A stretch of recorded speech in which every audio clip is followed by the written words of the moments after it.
Сметанный пирогқа қызыл ірімшік пен тары қосып жасап көрдім. Өте дәмді болып шығады екен. Отбасымызға қатты ұнады. Ең алдымен ұнға қант және де қамыр қопсытқыш салып бір араластырып аламыз.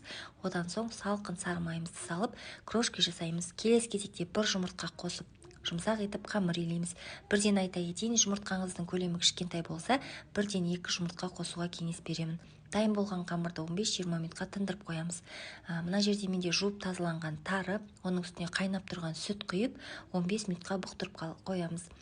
Содан соң жаңағы қамырымыздың үлкендеу бөлігін пирогтың астыңғы бөлігіне, ал кішкентай бөлігінен осылай бортиктарын жасап дайындап аламыз. Міндетті түрде вилкамен үстінен басып шығыңыздар. Салмасына қаймақ, жаңағы бұқтырып қойған тары, бір жұмыртқа, дәміне қарай қант және де крахмал қосып жақсылап араластырамыз.